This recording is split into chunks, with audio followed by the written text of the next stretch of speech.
Assalamualaikum warahmatullahi wabarakatuh. Alhamdulillahi rabbil alamin. Nahmaduhu wa nasta'inuhu wa nastaghfiruh.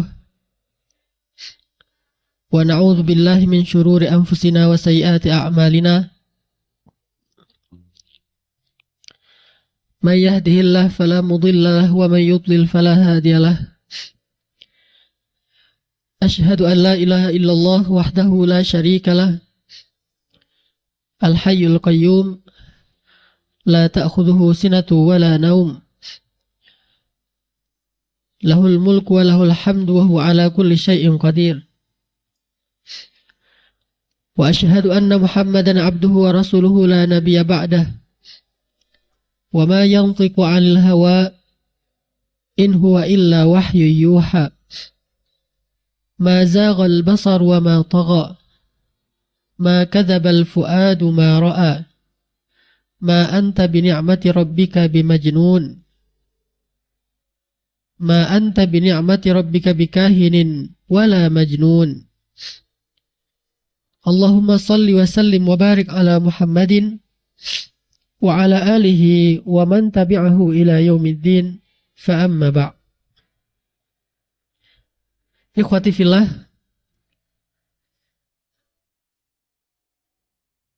Imam Al-Ghazali rahimahullah, seorang ulama yang cukup terkenal.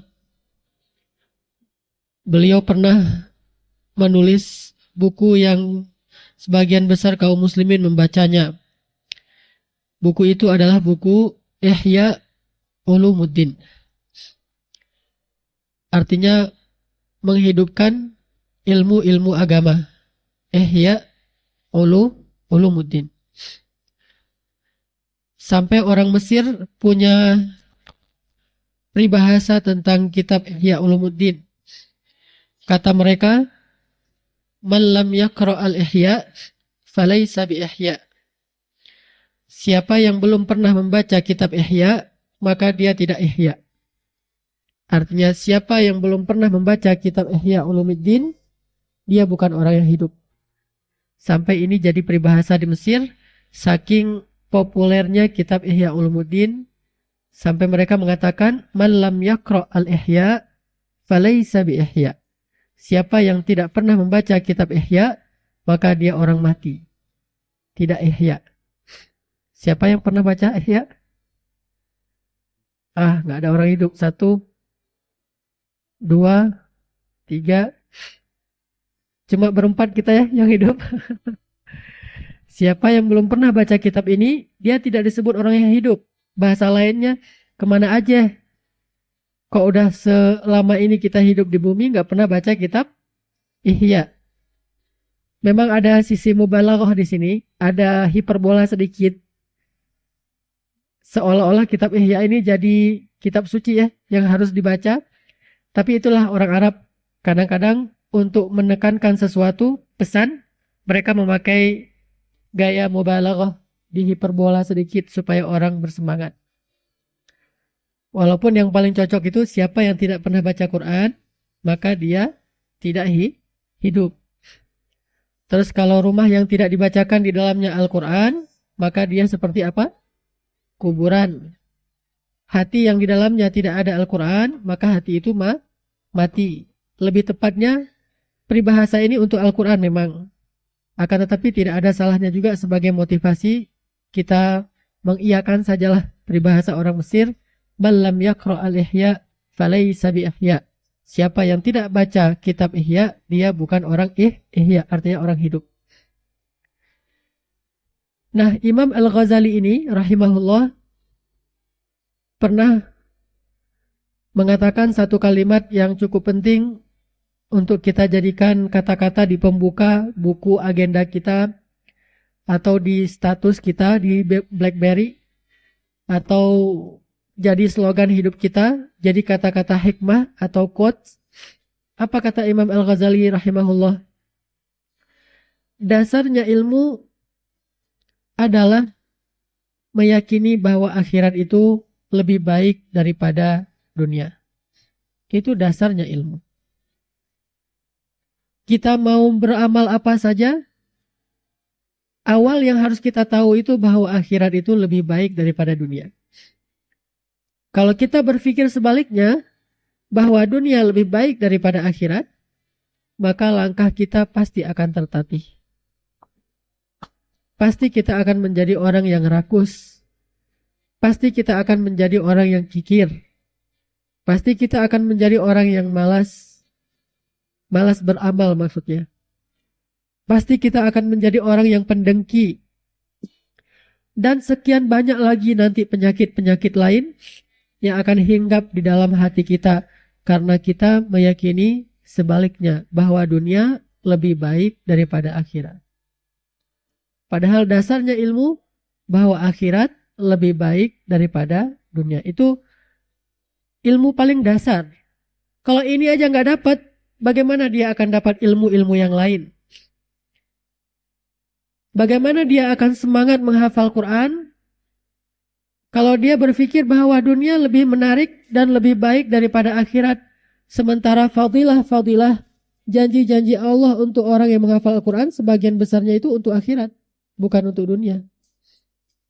Sehingga dia gak akan semangat menghafal Quran. Kenapa? Yang penting yang bisa saya pakai makan hari ini, yang bisa saya pakai sebagai pakaian hari ini, untuk kendaraan besok, 10 tahun yang akan datang, 20 tahun yang akan datang. Kenapa? Karena dia berpikir dunia ini lebih penting dan lebih indah daripada akhirat. Sehingga dia selalu akan memprioritaskan dunia dalam segala urusan hidupnya.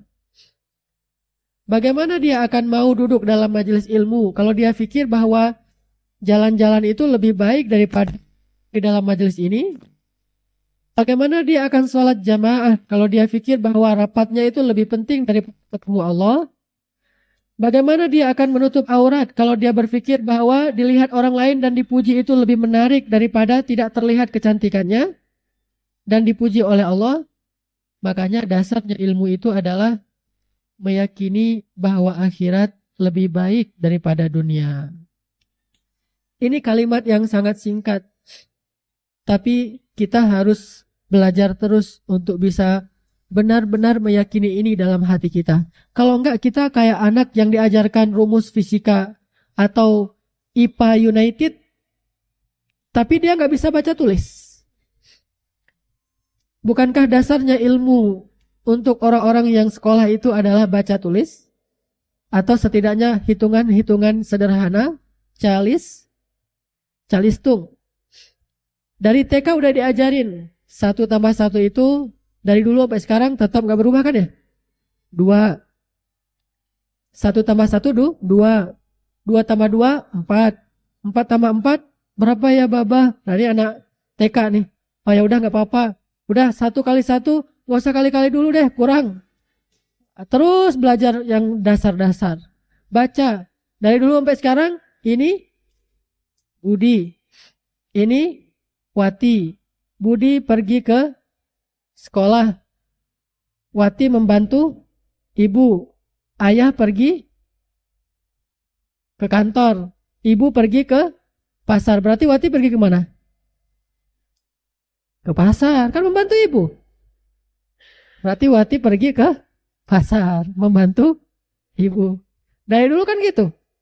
Dasarnya ilmu kalau urusan dunia itu adalah calistung.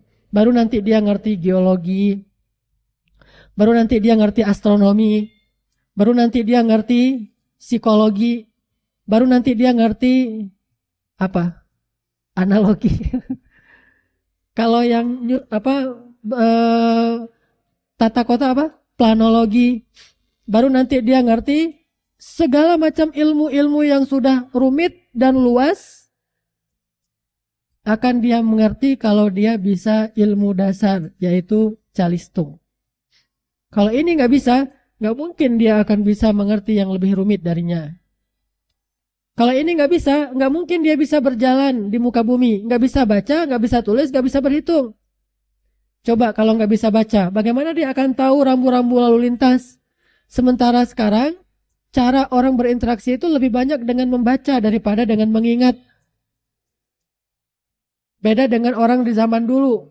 Di zaman dulu, di zaman Nabi dan para sahabat banyak mentransformasikan atau mentransfer informasi itu bukan lewat baca tulis, surat dikirim. Itu nggak terlalu populer walaupun ada.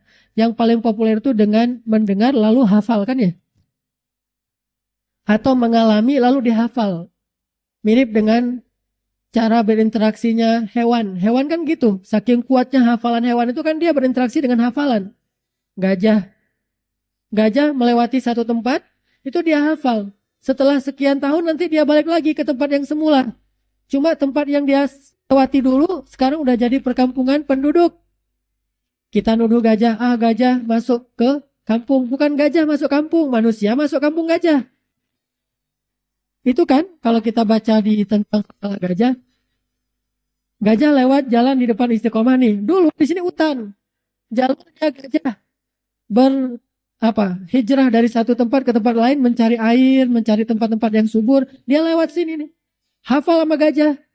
Dan itu dihafalkan kepada anak-anaknya. Ntar anak-anaknya pas pulang lewat sini juga. Kita bilang, gajah masuk Istiqomah. Bukan, Istiqomah yang masuk ke areanya gajah. Itu terjadi di Aceh, terjadi di Lampung, terjadi di Thailand. Banyak gajah nyerang kampung, bahasanya salah. Kata para ahli lingkungan, orang yang menyerang tempatnya gajah. Mereka berinteraksi itu dengan hafalan, dengan intuisi, dengan insting. Kita sekarang zaman modern berinteraksi itu dengan membaca.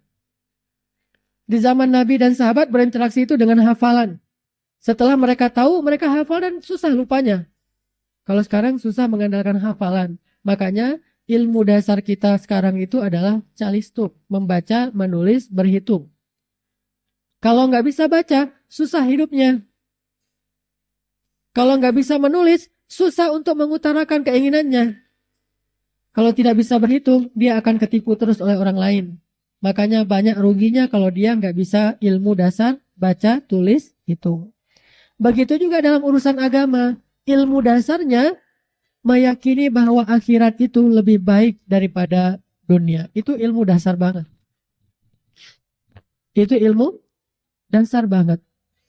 Ini yang harus kita belajar dari awal harusnya. Bahwa kita belajar, betapa indahnya surga. Betapa luar biasanya kehidupan di akhirat. Betapa kekalnya di akhirat. Betapa luar biasanya neraka. Betapa mengerikan neraka. Betapa panjangnya perjalanan mahsyar. Betapa luar mengerikannya kubur dan segala macam. Itu harus punya banyak wawasan tentang itu. Itu ilmu dasar. Itulah yang menjadi motivasi kita beramal. Menjadi penguat kita dalam kesabaran. Menjadi goal kita dalam setiap kebaikan adalah memperoleh kebaikan akhirat. Ini ilmu dasar, kata Imam Al-Ghazali.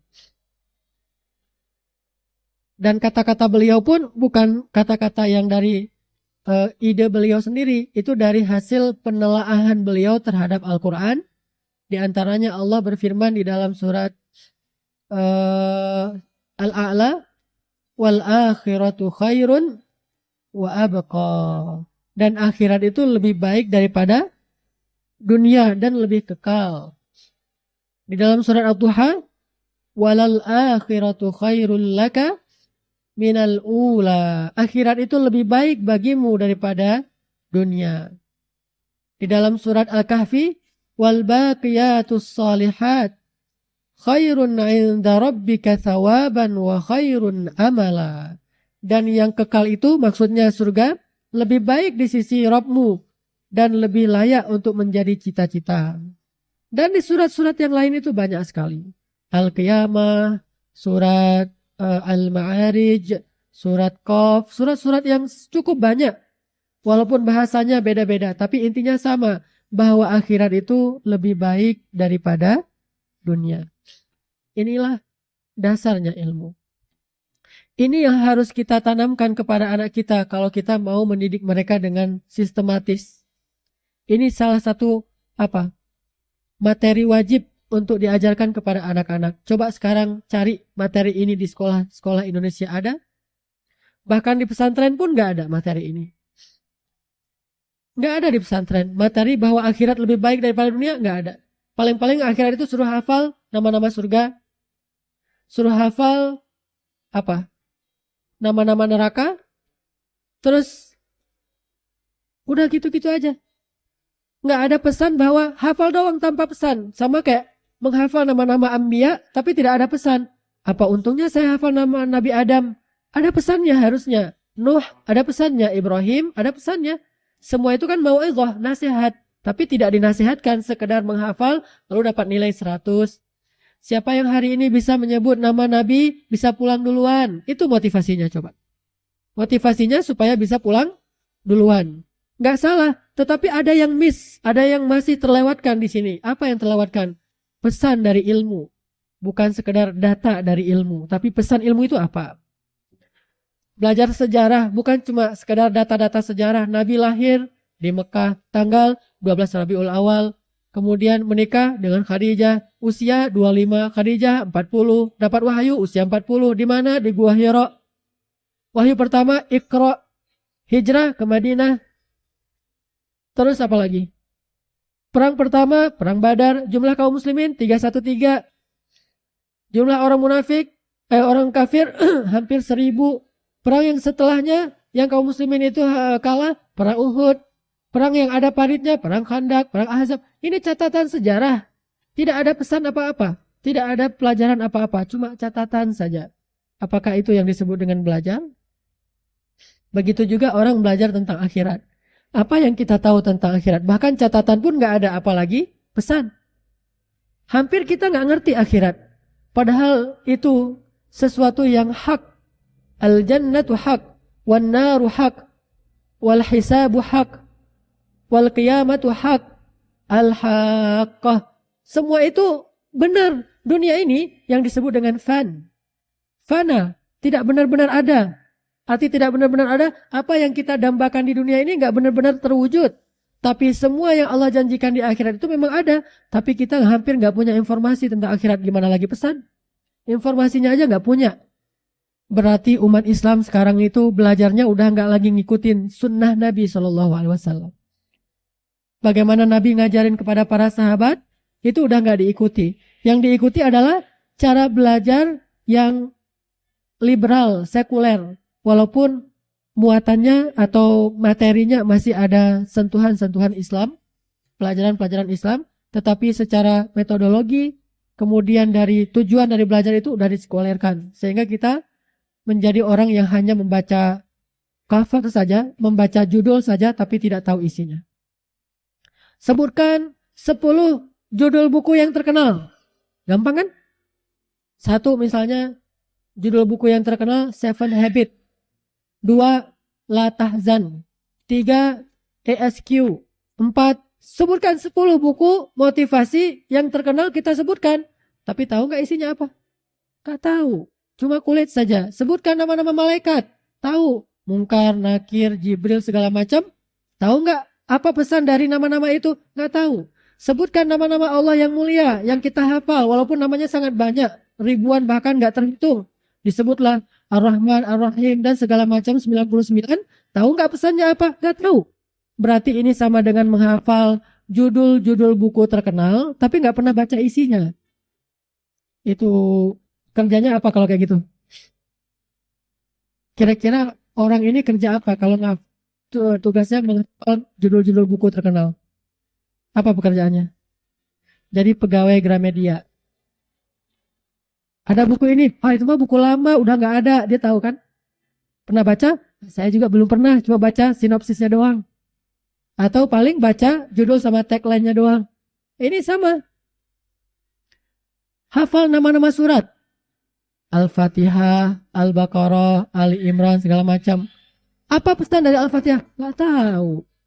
Berarti gak ada pesannya kan? Begitu juga urusan akhirat. Begitu juga urusan surga dan neraka. Kita pikir anak kita udah pintar dengan menghafal nama-nama surga? Belum. Pesannya itu yang harus kita tanamkan kepada mereka. Apa pesannya? Akhirat lebih baik daripada dunia.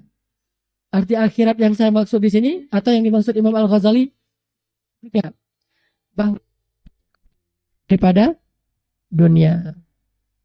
Surga itu lebih baik.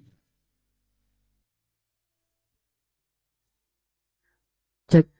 bahwa surga itu lebih baik daripada dunia. Ini yang harus coba sungguh-sungguh deh. Terutama nih kalangan ibu-ibu sebagai mujahidah di rumah, murabbiyah. Kalau bapak-bapak nanti membantu. Ibu-ibu yang paling banyak kan berinteraksi dengan anak-anak. Coba ibu-ibu fokus banget cari sebanyak mungkin informasi bahwa betapa akhirat itu lebih baik daripada dunia. Lalu yakini itu, kemudian coba transfer pesan itu kepada anak-anak kita dari sejak dia kecil. Kalau ini bisa sampai, setelahnya semuanya mudah. Semuanya akan punya inisiatif sendiri. Dia punya kuah, dorongan sendiri. Nggak perlu kita kejar-kejar dia untuk sholat. Kenapa? Dia yang tertarik kepada itu. Nggak perlu kita kejar-kejar dia untuk ngaji. Kenapa? Dia yang tertarik untuk itu. Nggak perlu kita absen dia puasa apa enggak hari ini. Atau kita ngintip-ngintip dia wudunya sambil minum apa enggak. Dia sendiri yang senang. Nggak perlu kita habis-habisan memantau dia karena dia tahu bahwa akhirat itu lebih baik atau lebih mengerikan daripada dunia. Surga lebih baik daripada dunia atau neraka lebih mengerikan daripada dunia. Kalau itu udah tertanam, udah nggak perlu kita terus-menerus memutabaah, terus-menerus melihat dia apa yang dia lakukan di kamar. Ini nggak akan terlalu repot kalau ini yang kita tanamkan. Tapi seiring dengan tantangan di luar rumah itu lebih besar, maka mujahadah kita juga harus lebih besar. Ketimbang di zaman sahabat yang tantangan di luar itu nggak sedahsyat sekarang. Sampai Nabi aja mengakui nanti akan muncul masa di mana fitnah itu luar biasa, seperti potongan-potongan malam yang gelap. Kan gitu kan? Artinya apa? Ini nggak pernah terjadi di masa sebelumnya, saking parahnya fitnah di akhir zaman. Di zaman kita, fitnah media, fitnah pergaulan, fitnah hiburan, segala macam itu fitnah. Arti fitnah kan ujian ya. Kesesatan dan segala macam, dosa, maksiat. Ini semuanya luar biasa berkembangnya di zaman kita dan digandrungin oleh banyak orang dan cukup perkembangannya itu cukup signifikan, maju sekali sehingga butuh jerih payah yang lebih luar biasa lagi daripada seorang ayah dan ibu untuk anaknya dibandingkan di masa Nabi. Sampai Nabi bilang akan muncul nanti satu zaman yang fitnahnya itu cukup banyak seperti potongan-potongan malam yang gelap. Seseorang paginya beriman, malamnya kufur. Malamnya beriman, paginya kufur. Bisa jadi rezeki yang paling halal pada saat itu adalah seseorang yang menggembalakan ternaknya di puncak gunung. Kan gitu kan? Saking susahnya mencari rezeki yang halal bagi laki-laki. Perempuan-perempuan yang di zaman itu kasiyat, ariyat, ma'ilat, mumilat. Dia menutup aurat, tapi seperti tidak pakai apa-apa. Dia suka memancing dan dia senang kalau aurat terbang.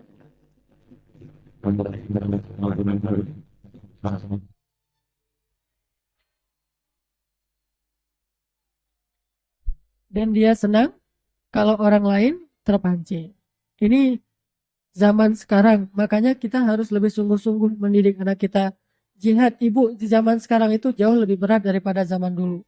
Kalau zaman dulu yang ujiannya nggak seberat itu aja, perempuan nggak mau bekerja demi mendidik anaknya. Apalagi zaman sekarang. Udah berat fitnahnya seperti sekarang, perempuan bersaing dengan laki-laki dalam karir, bagaimana nanti akan jadinya generasi kita? Jangan selalu menyalahkan perempuan juga kalau dia bersaing dalam karir. Di satu sisi, ini ada kesalahan laki-laki. Kenapa? Banyak laki-laki yang tidak bertanggung jawab. Sebagai kepala keluarga, dia tidak memberikan nafkah, dia tidak bekerja dengan maksimal, sehingga perempuan akhirnya terlantar. Saya beberapa kali punya pembantu gonta-ganti, rata-rata dia menjadi pembantu gara-gara suaminya itu nggak bertanggung jawab. Baik masih ada hubungan suami istri atau udah cerai. Yang jelas suaminya nggak menafkahi. Atau kalau udah suaminya meninggal, maka walinya tidak menafkahi. Kan perempuan itu harusnya nggak ada alasan untuk bekerja. Kenapa? Kalau nggak ada suami, ada wali. Siapa walinya? Ayah. Nggak ada ayah, adik atau kakak yang laki-laki. Nggak ada saudara laki-laki, paman. Nggak ada paman, kakek. Nggak ada kakek, pemerintah. Mau ngapain lagi? Pemerintah yang tanggung biaya kehidupan seorang perempuan kalau walinya nggak mampu. Kalau nggak ada suami dan nggak ada wali, maka pemerintah yang nanggung. Kayak di zaman Umar, ketika perempuan ditinggalkan suaminya syahid, jihad, maka akhirnya yang kebutuhannya itu ditanggung oleh Amirul Mukminin. baru nanti dia bisa fokus mendidik anak-anaknya. Maka wahai para rijal, laki-laki, kita harus berjuang dalam urusan nafkah. Dan ibu-ibu jangan remehkan masalah itu. Ibu-ibu akan kelabakan kalau laki-laki itu malas. Gak akan bisa mendidik anak, tidak bisa nyaman-nyaman di rumah, karena berpikir bagaimana mendapatkan uang. Itu lebih sulit bagi perempuan malah. Dan fitnahnya lebih banyak. Kalau perempuan harus banyak berinteraksi dengan laki-laki. Idealnya ini nih, yang kerja habis-habisan. Yang ini, biar aja berdandan dan mendidik anak di rumah. Berdandan untuk suami dan mendidik anak di rumah. Santai. Tapi uangnya tercukupi. Kalau ternyata kurang setelah dia berusaha, bersabarlah. Ali pun kurang. Umar pun kurang. Abu Bakar kurang juga. Rasul apalagi bahkan kurang. Padahal beliau yang paling mulia. Tapi kadang-kadang ada yang ceritanya kayak Abdurrahman bin Auf, kayak Utsman bin Affan. Itu kan 1-2 ya. Sebagian besarnya malah kurang. Bersabarlah.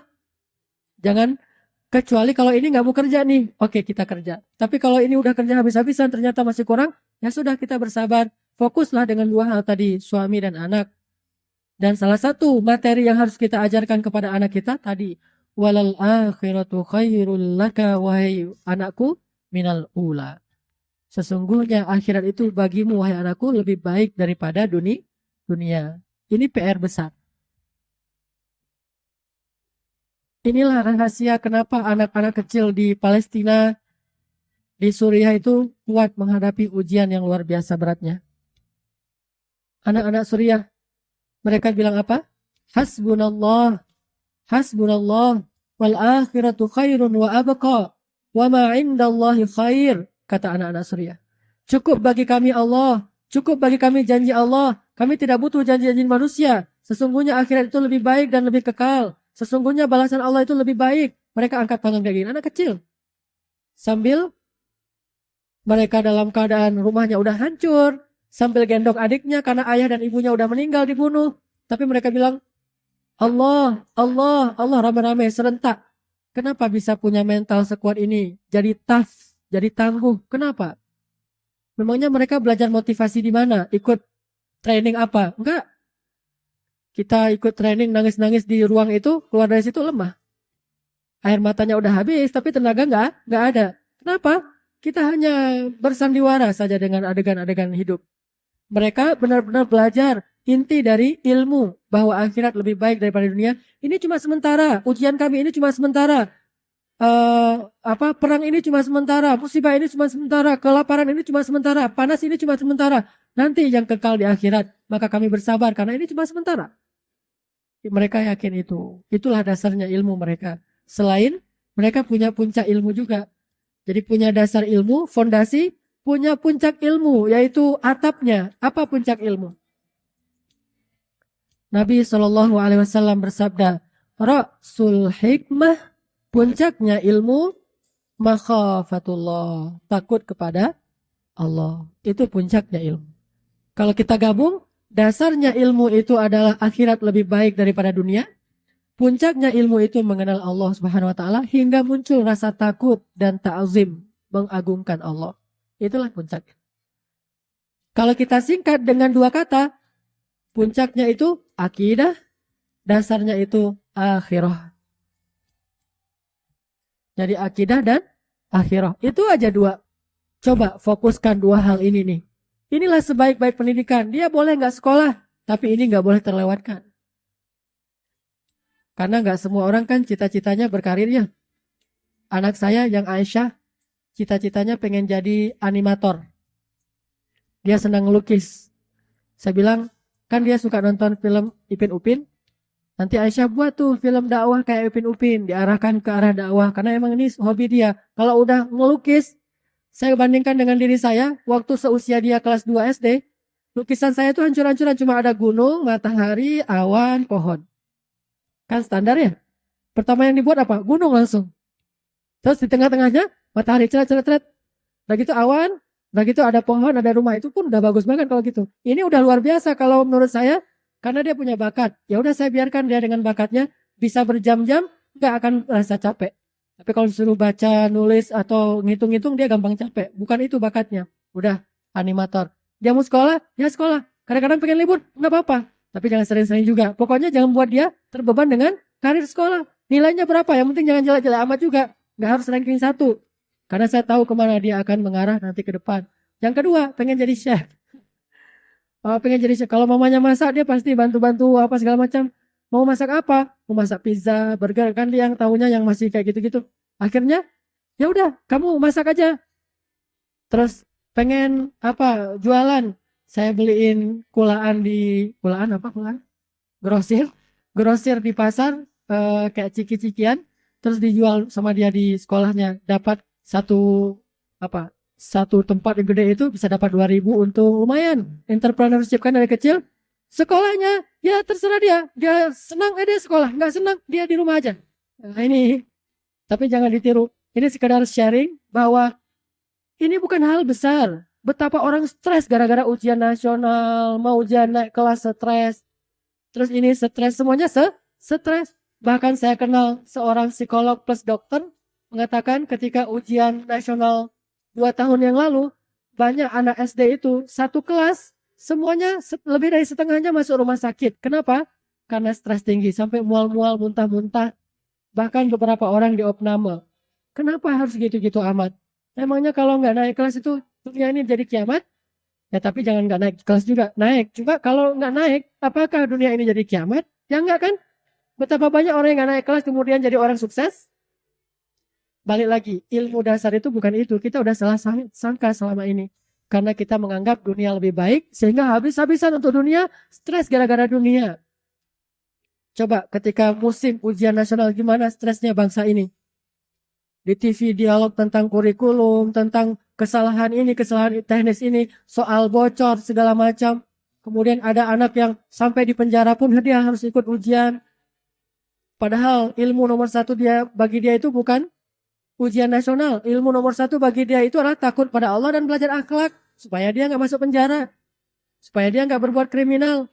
Supaya dia nggak kena narkoba. Tapi dia pakai ujian matematika, fisika, segala macam. Dia bingung lihat ini semua. Ini benda apa ini semuanya. Yang dia tahu selama ini narkoba.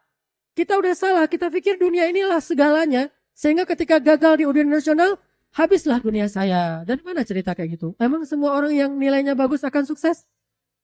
Belum tentu juga. Walaupun nilai yang bagus itu insya Allah sukses. Tapi nggak menjamin yang nilainya bagus itu bakalan sukses. Nggak menjamin. Tapi yang memiliki karakter yang kuat, itulah yang sukses. Nilainya bagus dan berkarakter. Atau nilainya belum bagus tapi dia berkarakter. Dia jelas fokus punya satu yang dia inginkan. Itu biasanya sukses. Cuma kita, itulah karena dunia sudah ada di hadapan kita. Kita udah jatuh cinta sama dia. Sehingga kita terpengaruh bahagia dan susah kita oleh dia. Coba. Misalnya nih, ada namanya Budi sama Wati misalnya. Tapi bukan adik kakak, nggak saling kenal. Cie gitu ya. Budi dan Wati nggak saling kenal. Pernahkah ketika Budi dan Wati itu nggak saling kenal, Budi terpengaruh bahagia dan susahnya oleh si Wati? Nggak, biasa aja tuh. Si Watinya menjauh biasa aja, si Watinya keluar kota biasa aja, si Watinya sakit nggak masuk sekolah biasa aja. Orang si Budi nggak kenal, nggak ada perasaan cinta, nggak ada perasaan apa. Tapi pas udah kenal, kemudian jatuh cinta, maka hidupnya itu sangat tergantung kepada sosok perempuan ini. Perempuan ini bete, dia ikut bete. Perempuan ini berpaling muka, dia apa? Dia sedih, muncul lagu berpaling muka gitu-gitu kan? Kenapa? Dia terpengaruh rasanya oleh si perempuan. Kalau perempuan ini nanti bilang lo gue, maka dia akhirnya nabrak diri ke truk. Kan berita terakhir entah di mana tuh, pokoknya daerah Jawa Timur apa Jawa Tengah, karena putus cinta akhirnya dia balap motor sendiri, pas ngelihat truk dia tabrakin dirinya ke truk yang lagi berhenti sehingga dibawa rumah sakit. Nggak mati pula, kan rugi. Kenapa pengen dilihat oleh orang yang dia cintai? Betapa aku nggak bisa hidup tanpa kamu. Coba lihat betapa lemahnya dia gara-gara jatuh cinta kepada perempuan ini. Nggak salah kalau dalam urusan suami istri. Tapi maksud saya ini analogi untuk dunia. Seringkali ketika kita udah jatuh cinta kepada dunia yang fana ini, yang tidak mungkin memuaskan hawa nafsu kita, kita akan merasa senang dan bahagia itu tergantung kepada kondisi dunia kita. Itulah yang salah yang paling besar. Saya sering bilang, jangan hitung duit pakai hati. Hitunglah duit pakai jari. Apa bedanya menghitung duit dengan hati dan dengan jari? Kalau hitung duit pakai jari gimana? Masih banyak. Ini lagi kan? Biasa aja. Wajahnya nggak akan tersenyum sampai oh gimana gitu. Hatinya nggak akan berbunga-bunga, biasa aja tuh. Cuma jarinya aja ngitung. 1, 2, tut. Oh 100 juta. Ah itu berarti ngitungnya pakai jari. Terus ngitung lagi. 100.000. Biasa aja juga. Kenapa ngitung 100.000 kok lama banget? Uang seribuan. Mereka yang lama kan ya, 100 biji. Taruh di situ. Biasa juga. Sekali dia dapat 100 juta, dia biasa aja. Dapat 100.000, dia biasa aja. Ini yang bermain, bukan ini. Itu berarti dia tidak jatuh cinta pada dunia. Tapi orang muslim gak boleh bilang dunia itu lepasin aja. Enggak. Bukan itu maksudnya. Jangan masukkan dunia ke dalam hati. Biarkan dunia itu ada di dalam genggaman kita. Tapi jangan sekali-kali dia masuk ke dalam hati kita. Itu bahaya banget. Itulah awal dari masalah kita. Makanya kata Nabi, penyakit akhir zaman itu wahan. Apa wahan? Salah satunya hubbud dunia. Bukan memiliki dunia, hubbud dunia. Itu beda banget. Kalau memiliki dunia tapi tidak cinta, itu boleh. Siapa yang memiliki dunia tapi dia nggak cinta sama dunia? Nabi Ayub punya dunia yang sangat banyak kan dulu. Sampai hujannya aja apa? Hujan emas dan hujan dinar. Terus siapa di antara sahabat yang punya dunia? Abdurrahman, Utsman. Ini punya dunia. Tapi apakah mereka cinta dunia? Nggak sama sekali, biasa aja tuh. Dia nggak merasa sombong dengan kekayaannya. Tidak merasa berbangga diri dengan kekayaannya, tidak merendahkan orang lain yang lebih miskin dari dia, biasa-biasa aja. Nggak pengen dipuji, oh saya memperlihatkan kekayaan saya naik kendaraan ini, saya pakai jam yang berharga sekian. Itu nggak banget, nggak pamer sama sekali. Kenapa? Dunia itu nggak masuk ke hatinya sama sekali, tapi ada dalam genggamannya. Kenapa? Allah takdirkan emang dia kaya. Yang miskin pun nggak akan sengsara gara-gara nggak dapat banyak dunia. Biasa aja juga. Mana ada cerita para sahabat yang demo ke Nabi gara-gara harga korma naik? Nggak ada. Atau yang demo kepada Nabi seperti orang Yahudi. Gimana demonya orang Yahudi kepada Musa? Ya Musa, kami ini lapar sebelum engkau datang atau setelah engkau datang. Jadi nggak ada artinya juga engkau datang. Tetap aja kami lapar. Itu kan sama banget dengan kita. Pemimpin ini kita masih lapar, ganti pemimpin lagi kita masih lapar. Jadi lapar adalah ukuran sukses dan gagalnya seorang pemimpin. Ini ukuran duniawi banget. Coba kalau Muhammad Mursi yang jadi pemimpin di Indonesia, presiden pertama yang hafiz Al-Quran, atau perdana menteri pertama yang hafiz Al-Quran siapa? Ismail Haniyeh yang di Palestina. Apakah orang Palestina udah kenyang sekarang? Dengan Ismail Haniyeh jadi perdana menteri, nggak kenyang, biasa aja tuh, tetap aja lapar. Pas Mursi jadi presiden Mesir, apakah orang Mesir jadi kenyang? Nggak, biasa aja. Bukan itu ukurannya. Ukuran seorang pemimpin yang soleh itu adalah bisa menjamin umat atau masyarakatnya itu selalu berada dekat kepada Allah Subhanahu wa taala. Itu kan pesan Umar ketika dia jadi khalifah. Nabi datang memangnya untuk memberi kekenyangan kepada sahabat-sahabat beliau. Justru sahabat beliau sejak jadi muslim malah sering lapar daripada kenyang. Sebelum jadi muslim sering kenyang daripada lapar. Tapi pas sudah masuk Islam malah lebih sering lapar. Bukan di hati. Jadi lapar itu nggak mempengaruhi rasa sedihnya. Kenyang pun tidak mempengaruhi rasa girangnya yang berlebihan. Makanya kata Allah, likaila ta'saw ala ma fatakum, supaya kalian tidak merasa berputus asa dengan yang kalian tidak dapatkan, wala tafrahu ala ma atakum, dan supaya kalian tidak lupa diri dan girang banget dengan apa yang Allah berikan pada kalian. Flat ajalah plain urusan dunia di hati kita. Kita boleh menggenggam uang sebanyak-banyaknya. Asal kita di hati tidak mencintainya. Kalau kita udah mencintainya, kita bukan hanya akan menggenggam, kita akan memeluknya dan tidak mau melepaskannya lagi. Dan itu kikir. Tapi kalau hati tidak mencintainya, hanya menggenggam saja, maka Allah minta, dia kasih aja, biasa aja tuh. Hilang, bukan diminta oleh Allah dengan cara yang dia sukarela. Allah ambil dengan cara terpaksa. Dia nggak sukarela, tapi Allah ambil. Rugi, atau bangkrut, atau ditipu orang, dia juga nggak buat dia stres, biasa-biasa aja.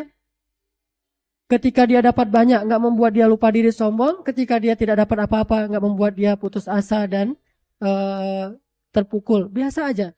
Ini namanya menghitung uang dengan jari, bukan dengan hati. Itu yang saya maksud dengan jangan mencintai dunia. Bukan jangan memiliki dunia. Nggak ada kalimat jangan memiliki dunia. Bahkan Allah sendiri mengatakan dunia itu khair. Wa innahu lihubbil khair lasyadid. Sesungguhnya dia terhadap kebaikan itu sangat mencintainya. Allah menyebut kebaikan. Kata semua ulama tafsir, khair di ayat itu artinya ad-dunya. Al-mal wal banun. Harta dan anak, itulah khair. Kadang-kadang kalau nggak khair, zinah, perhiasan.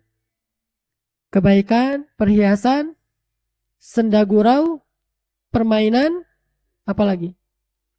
Terus ujian. Terus musuh, kan ya? Macam-macam kan sebutan tentang dunia. Dia ada kebaikannya, tapi bisa jadi musuh besar juga. Nah, itu ditempatkan di luar hati kita. Di dalam hati jangan sampai masuk. Ini nggak bisa sekedar mendengar 1 kali 2 kali ceramah. Ini harus jadi bahan renungan kita untuk terus kita dalam tanda petik bermeditasi dengan materi ini. Coba kita renungkan materi ini. Saya nggak boleh cinta dunia. Saya nggak boleh cinta dunia. Saya nggak boleh cinta dunia. Saya harus cinta akhirat. Akhirat itulah yang mempengaruhi senang dan susahnya saya. Akhirat itulah yang membuat saya hari ini tersenyum atau cemberut. Maksudnya, kalau hari ini saya bisa beramal soleh, saya senang. Kalau hari ini saya bisa berjuang di jalan Allah, saya senang. Kalau hari ini saya bisa sholat subuh berjamaah, saya senang. Tapi kalau hari ini saya bangunnya telat, saya sedih. Kalau hari ini saya nggak bisa sholat tahajud, saya sedih. Kalau hari ini saya nggak bisa sedekah, saya sedih. Itu baru orang yang hatinya dipengaruhi oleh akhirat, tidak dipengaruhi oleh dunia. Dan insya Allah, kalau hatinya udah dipengaruhi oleh akhirat, nggak ada penyakit dengki, sombong, itu nggak ada. Kenapa? Itu musuhnya akhirat, musuhnya surga. Nggak mungkin itu akan ada di dalam hatinya. Kita coba belajar membuang cinta dunia dalam hati kita. Walaupun dunia masih tersisa banyak di tangan kita. Tapi jangan sampai dia masuk ke dalam hati. Tadi juga sama. Urusan dengan pasangan, dengan anak, dengan harta, dengan pekerjaan, dengan orang lain. Kalau semuanya kita niatkan karena akhirat, maka kita tidak akan terpengaruh oleh kondisi-kondisi duniawi, bahagia atau sengsaranya kita. Tapi kita terpengaruh oleh kondisi ukhrawi. Coba, ini benar-benar coba dimasukkan ke dalam hati kita. Apa kata Ali bin Abi Thalib? Ya dunya, talaqtuki salas. Wahai dunia, aku telah mentalak kamu dengan talak 3. Itu kata Ali bin Abi Thalib. Ya dunya, talaqtuki salas. Wahai dunia, aku telah mentalak kamu dengan talak 3. Apa arti talak 3? Udah nggak bisa balik lagi kan? Mau balik itu susah, harus muter-muter dulu ke tempat yang lain. Udah susah baliknya, udah talak 3. Makanya kalau seorang laki-laki bilang, aku talak kamu dengan talak 3, itu langsung jatuh 3. Tapi kalau dibilang, aku talak kamu 1. Aku talak kamu 3 kali. Jatuhnya berapa? 1. Yang pertama saja, yang kedua dan ketiga nggak jatuh. Kenapa? Karena tidak bisa mentalak dalam situasi sedang iddah. Kan dia udah mentalak tuh. Dan dia udah jadi, perempuannya udah jadi iddah. Statusnya sudah ditalak, nggak bisa ditalak lagi kan? Sehingga kalau aku talak kamu, itu jatuhnya cuma sekali. Walaupun 1000 kali jatuhnya cuma sekali. Tapi kalau dibilang aku talak kamu talak 3, jatuh 3-3-nya. Makanya kata Ali, ya dunia, talaqtuki salas. Wahai dunia, aku talak kamu dengan talak 3. Nggak mau basa-basi. Kenapa nggak mikir? Siapa tahu nanti berubah pikiran. Makanya justru karena itulah dia nggak mau berubah pikiran. Langsung talak 3 aja deh. Susah kan melupakan seseorang yang kita cintai? Susah nggak? Nggak tahu, Ustadz belum pernah. Oh ya. Tapi benar susah. Emang Ustadz udah pernah? Nggak katanya. Melupakan seseorang yang kita cintai itu susah. Harus panas dingin dulu. Kayak siapa? Kayak Zainuddin misalnya, Hayati, gitu-gitu kan ya. Susah melupakan orang yang dicintai, panas dingin, sakit, segala macam. Saya dulu suka baca sastra kan, karyanya Hamka, Tenggelamnya Kapal Van der Wijk. Ternyata akhirnya difilmkan, lebih enak baca bukunya. Itu susah banget sampai benar-benar melankolis, jatuh habis-habisan, terpuruk habis-habisan. Padahal cenah dia itu kiai di Padang. seorang santri, tapi bisa hancur sehancur-hancurnya gara-gara ingin melupakan orang yang dia cintai. Memang berat, begitulah melupakan dunia. Emang berat, nggak gampang. Tapi harus diusahakan, belajarlah untuk bisa melupakan dunia. Karena kita emang udah terlanjur jatuh cinta sama dunia. Tapi dunia nggak pantas. Dunia nggak pantas untuk dicintai. Walaupun kita udah terlanjur jatuh cinta sama dunia. Jujur, kalau saya si pribadi mengatakan, saya terlanjur jatuh cinta sama dunia. Makanya sedang belajar untuk melupakan dia. Saya udah bilang ke dia, dunia lo gue N. Di hati ya, dunia lo gue N. Tapi ya namanya cinta gimana? Teringat lagi, gitu kan ya? Analogi orang yang putus cinta kan gitu. Walaupun dia udah sebel banget, gak mau ketemu, tapi teringat lagi. Apalagi kalau dikenang dengan beberapa peninggalan sejarah, itu kan akan teringat lagi tuh. Apa peninggalan sejarahnya? Surat-surat, foto-foto, hadiah-hadiah ulang tahun segala macam. Itu kan peninggalan sejarah. Itu kalau masih tersisa, teringat lagi tuh. Sama kayak gini nih. Kita pengen melupakan si Neng yang namanya dunia. Kan dunia itu Neng. Neng itu apa sih? Perempuan yang belum menikah. Kalau yang sudah menikah bahasa Sundanya apa? Ce. Kata Nabi, nanti di akhirat, di padang mahsyar, akan datang kepada manusia seorang perempuan tua yang jelek. Perempuan tua, jelek, bau, gak ada daya tariknya sama sekali. Dia mendatangi setiap orang. Kata orang yang dia datangi, ilaiki anni, jauh-jauh, jangan deketin saya. Dia datangi lagi orang lain, ilaiki anni, jauh-jauh dari saya. Terus mereka semua bertanya, ya Rabbi, siapa perempuan tua yang jelek ini? Kata Allah, hiyad dunya, dialah dunia. Dialah yang kalian kejar-kejar selama hidup. Dialah yang membuat kalian memutuskan silaturahim, membuat kalian saling menzalimi, membuat kalian melupakan aku, membuat kalian bermaksiat kepada aku. Dia. Sekarang saya, kata Allah di surat Maryam, asmi' bihim wa absir yauma ya'tunana. Pada hari mereka datang kepada kami, penglihatan mereka jelas. Sehingga mereka bisa melihat kesejatian sesuatu. Bagaimana dunia, itulah dunia yang sejatinya. Cuma sekarang kita penglihatannya kabur. Ghamam, oleh apa? Oleh hawa nafsu, oleh bisikan syaitan. Sehingga kita nggak bisa ngelihat dunia yang aslinya. Kita bilang dia Neng, padahal dia bukan cek juga sih, udah nenek-nenek. Apa bahasa Sundanya? Hah? Nini. Itu tuh. Kita bilang neneng, padahal dia nini. Kenapa kita selama ini mengatakan dia Neng? Karena kita kabur, nggak bisa ngelihat dengan jelas. Nanti di akhirat kata Allah di surat Maryam, asmi' bihim, pendengaran mereka jelas, wa absir, dan penglihatan mereka jelas. Sehingga kalau mereka melihat dunia, mereka nggak mau, ilaiki anni, jauh-jauh. Kenapa? Karena mereka udah melihat dunia yang aslinya seperti apa. Makanya kita sekarang bilang, susah ya ngelupain si Neng ini. Terus ingat lagi, apalagi kalau tadi itu ngelihat ada peninggalan-peninggalan sejarahnya si Neng. Neng apa namanya? Neng dunia. Neng dunia. Dunia ini nama bahasa Arab, kemudian jadi bahasa India, jadi bahasa Indonesia. Orang India kan juga jemputnya dunia kan ya? Orang Indonesia juga jemputnya dunia. Tahu arti dunia? Tempat yang rendah. Atau tempat yang dekat. Dua-duanya benar, dekat dan rendah. Dekat dengan kita karena kita hidup di sini, dan rendah. Sedangkan langit itu sama, tempat yang tinggi. Kalau dunia, rendah. Segala yang ada di dalamnya rendahan semuanya. Kecuali kalau dia terhubung kepada langit. Laqad khalaqnal insana fi ahsani taqwim, tsumma radadnahu asfal.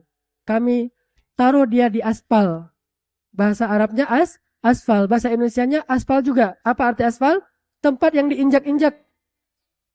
Itu aspal, karena kita nggak bisa bilang F, akhirnya aspal. Siapa bilang itu fitnah? Jadi Allah bilang asfal, kita bilang aspal. Itu bahasa Arab, jangan pikir orang Indonesia itu punya bahasa sendiri. 90% bahasa kita itu Arab. Kita jelek-jelekin orang Arab, padahal kita belajar bahasanya dari orang Arab. Semua kita bisa bahasa Arab. Asfal, apalagi tamasya, Apa banyak kan saya nggak ingat. Tapi kalau saya lagi ngajar bahasa Arab, oh ini bahasa Indonesia, oh ini bahasa Indonesia. Murid-murid banyak lah. Nah intinya pada dasarnya manusia itu kalau ngebumi banget itu aspal. Illa kecuali alladzina amanu sama langit. Wa amilus solihat ajaran langit. Falahum ajrun ghairu mamnun atau watawasau bil haq watawasau bisab. Kalau dia terhubung kepada ajaran langit, baru dia menjadi tinggi. Kalau enggak, dia aspal banget. Dia rendahan banget, dunia banget. Makanya dunia itu enggak pantas dicintai. Walaupun kita boleh memiliki. Bukan pantas dimiliki, boleh dimiliki tapi enggak boleh dicintai. Boleh memiliki dunia, karena Allah sendiri yang menghalalkannya untuk kita. Wala tansa nasibaka minat dunia. Jangan lupalah nasib kamu. Nasib coba. Itu nasib bahasa Arab. Cuma kita kurang fasih menyebutkannya. Bukan nasib aslinya. Nasib. Bukan nasib. Nasib. Nasib itu artinya bagian. Ah udah nasib saya. Udah bagian saya. Kita aja nasib kita pikir takdir. Bukan. Wala tansa nasibaka minat dunia. Nasibak. Nasib kamu. Nasib kamu. Kita bilang nasib. Artinya, jangan lupa juga dengan dunia. Jangan juga kita buang semua dunia. Bahkan ada sahabat saking bencinya dengan dunia, pengen nyedekahin semua hartanya. Kata Nabi, kamu punya anak dan istri? Punya. Maka jangan semuanya. Ya udah kalau gitu Nabi setengah aja boleh nggak? Jangan, itu banyak. Kalau gitu sepertiga aja, itu juga udah banyak. Tapi udahlah, nggak apa-apa. Siapa dia? Sa'ad bin Abi Waqqas. Saking nggak bolehnya kita buang semua dunia karena ada yang punya amanah, ada yang punya hak di tubuh di pundak kita. Siapa? Anak kita, istri kita, keluarga kita, dia punya hak. Makanya kita nggak boleh buang semuanya, kasih ke mereka. Jangan kita pegang sendiri. Nah ini pesan untuk bapak-bapak laki-laki nih. ATM-nya jangan gemuk-gemuk amat. Saldonya jangan banyak-banyak amat, kasih aja ke sini nih. Kalau ada uang kasih langsung, ada uang kasih langsung. Kita nggak usah pegang duit banyak-banyak. Kenapa? Kalau nanti kita meninggal, kita akan masuk surga 1000 tahun lebih cepat dari mereka yang kaya. Kenapa? Orang miskin lebih cepat masuk surganya 1000 tahun daripada orang kaya. Jadi ATM-nya kayak banyak, ntar hisapnya kelamaan. Udah aja langsung transfer, beli rumah atas namain istri, beli kendaraan atas nama istri. Kita punya apa? Gak punya apa-apa. Kan istri gak mungkin ceraiin kita. Istri mungkin kita ceraikan, tapi istri gak mungkin menceraikan kita. Dia bisa menceraikan kita kalau kita berkehendak itu. Makanya udah kasih aja ke mereka, gak usah khawatir. Kita gak punya apa-apa. Nanti meninggal, warisan gak ada kecuali mungkin warisan cuma 1 juta. Siapa juga yang memperebutkan 1 juta kan? Udah itu aja warisannya. Pas hadap Allah, mana harta kamu? Ini ya Allah cuma 1 juta. Ya udahlah, daripada lama-lama masuk surga. Kan enak. Jadi ATM jangan banyak-banyak. Alhamdulillah, sekarang ATM saya udah gak banyak. ATM-nya cuma 1. Kartunya cuma 1. Isinya juga nggak ada. Hampir nggak ada maksudnya. Semuanya saya kasih beli. Misalnya ada rumah kecil, saya kasih nama istri saya. Ada mobil untuk kebutuhan sehari-hari, saya kasih atas nama ini untuk kamu, ini untuk kamu. Terus saya nggak punya apa-apa. Hanya untuk 1 bulan hidup, itu yang saya pegang. Memang itu harus dipegang laki-laki ya. Biar dia punya izah juga lah. Masa dia minta dari istri, ntar kalau butuh apa-apa ya. Mah, duit dong. Ini nggak ada uang bensin. Kan nggak enak kan ya? Jadi kita pegang. Tapi setelah itu habisin. Kalau tiba-tiba meninggal, nggak punya apa-apa kan enak tuh. Meninggal sebagai orang miskin. Sahabat tuh kayak gitu tuh. Coba baca kisah-kisah sahabat. Rata-rata kalau mereka meninggal, mereka pengen hartanya dihabisin dulu, biar mereka statusnya nanti nggak bertanggung jawab di hadapan Allah. Itu enaknya. Kenapa ada ilmu waris? Bagi mereka yang nggak sempat menghabiskan harta semasa hidup. Berlakulah ilmu waris. Sahabat jarang pakai waris-warisan. Kenapa? Udah gak ada yang bisa diwarisin. Apa juga ngewarisin apa? Gak punya apa-apa. Abu Bakar sebelum meninggal ngapain? Dia panggil Aisyah, dia panggil Asma, dia panggil Abdurrahman. Anak-anaknya dipanggil, wahai anak-anakku, wahai Aisyah, kembalikan harta yang kemarin Bapak titipkan ke kamu, terus bagi rata segala macam, dan ambil semuanya. Bapak sekarang udah gak punya apa-apa selain sehelai kain ini dan kain kafan yang memang udah jelek. Itu aja yang dimiliki. Coba kan meninggalnya berstatus orang miskin. Sebaik-baik orang meninggal itu berstatus orang miskin. Jangan berstatus orang kaya. Ini meninggal statusnya orang kaya. Kuburannya aja 1 miliar di San Diego Hill. Santiago. Nah, San Diego.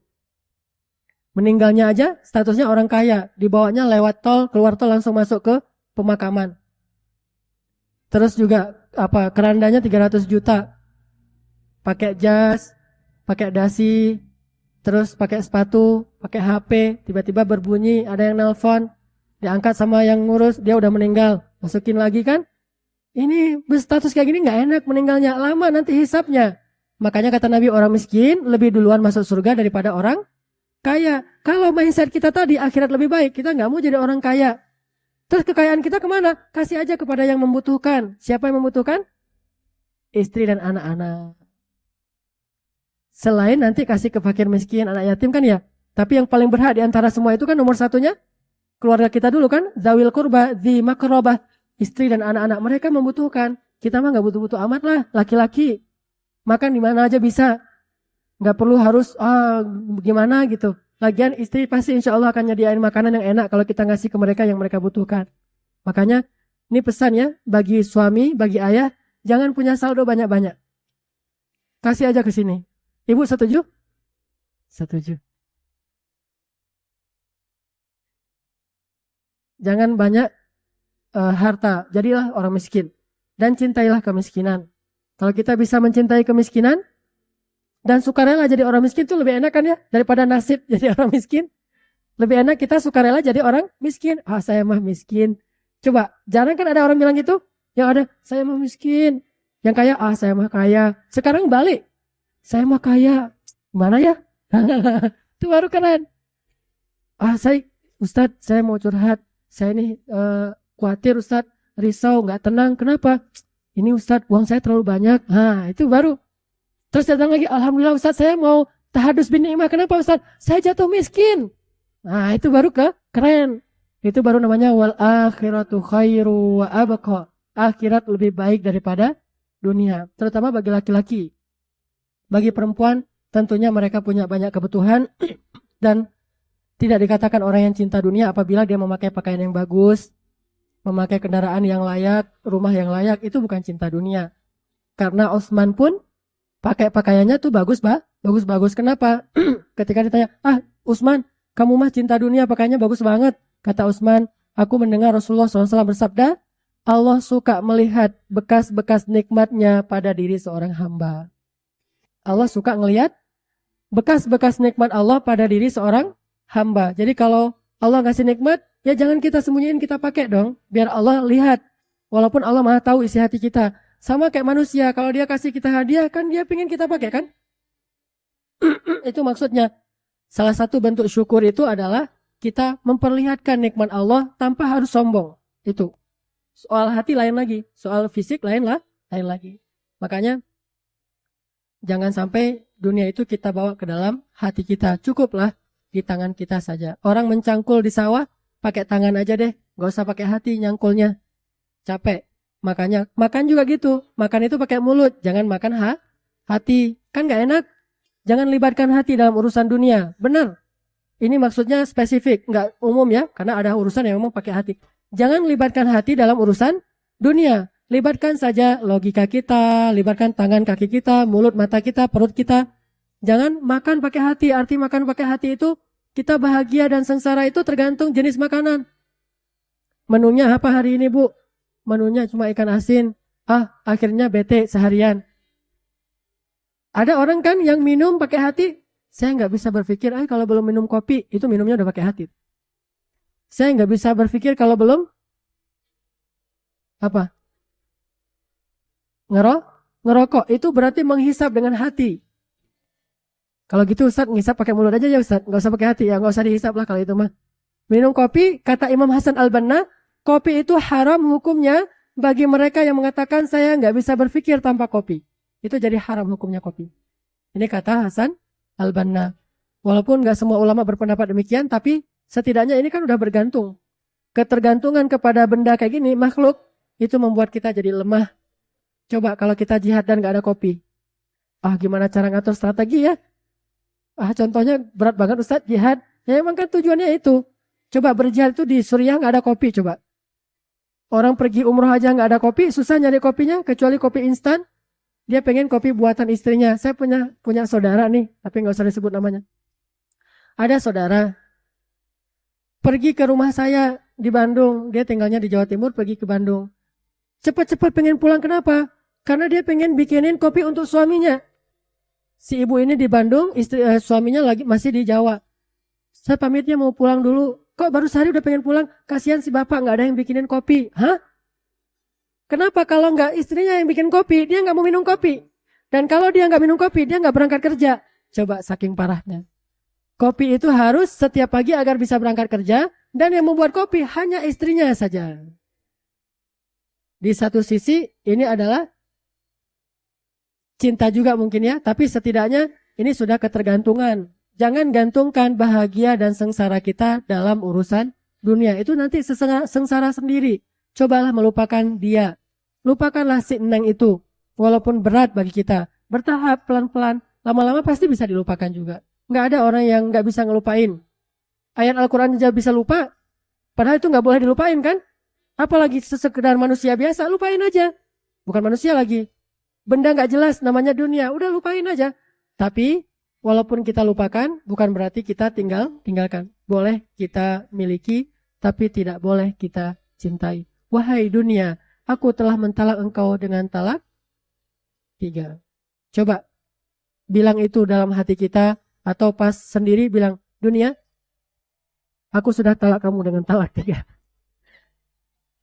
Kata dunia, ya udah, aku cari yang lain. Kan banyak yang masih mau bersedia menjadi kekasihnya dunia ya. Ya udah terserah lu deh. Ya udah yang penting gue sama lu. Ya, bilang aja gitu sama dunia, agak-agak gaul dikit nggak masalah. Yang penting intinya talak.